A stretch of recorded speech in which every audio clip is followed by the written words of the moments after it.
ketemu lagi dengan saya Bidan Sri Kubilawat. Di video kali ini kita akan membahas tentang cara menurunkan panas pada bayi di rumah.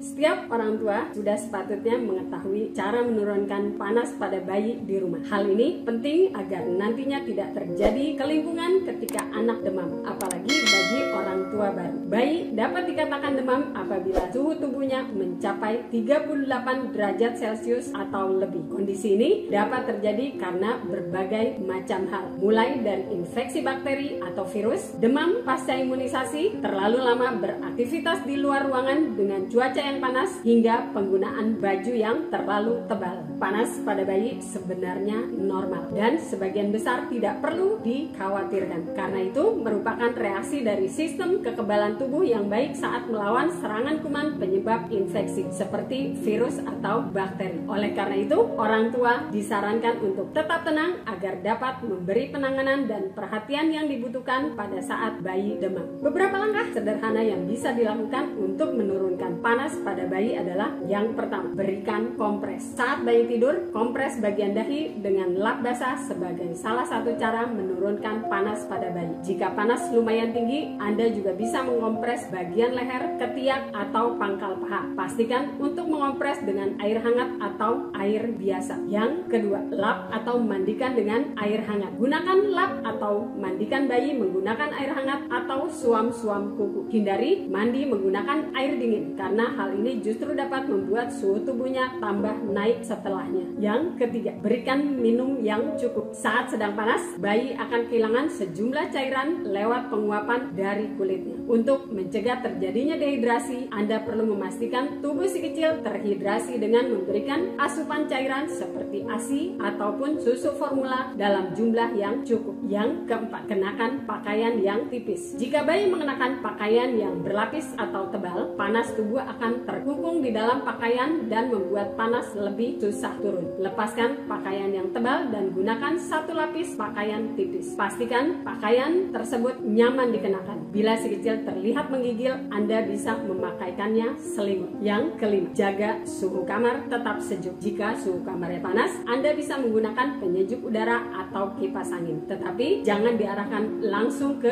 bayi Anda. Kebanyakan demam memang tidak perlu dikhawatirkan dan bisa teratasi dengan cara menurunkan panas seperti di atas. Meski begitu, Anda tetap harus waspada akan tanda-tanda bahwa demam memerlukan pemeriksaan dan penanganan dari dokter. Kondisi-kondisi tersebut adalah bayi di bawah usia 3 bulan yang mengalami demam dengan panas mencapai 38 derajat Celcius atau lebih. Bayi 3-6 bulan yang mengalami demam dengan suhu tubuh mencapai 39 derajat Celcius atau lebih. Demam tak kunjung membaik dan berlangsung lebih dari 5 hari. Demam yang disertai gejala muntah dan diare. Demam yang disertai ruam merah. Demam yang menyebabkan dehidrasi pada bayi ditandai dengan gejala mulut kering, popok kering, dan menangis tanpa air mata. Demam yang disertai kejang, penurunan kesadaran. Demam yang membuat bayi sangat lemas. Nah, dengan Bunda mengetahui cara-cara menurunkan bayi di rumah, biasanya demam pada bayi akan mereda dalam waktu 3-4 hari. Jika cara ini tidak berhasil, Anda bisa memberikan si kecil obat pereda demam seperti paracetamol yang bisa dibeli langsung di apotek. Namun, pastikan Anda mengikuti anjuran pemakaian yang tertera di kemasan. Jika demam tidak juga turun dengan obat atau si kecil menunjukkan tanda-tanda waspada seperti yang telah disebut di atas, sebaiknya Anda segera membawanya ke dokter untuk pemeriksaan dan pengobatan lebih lanjut.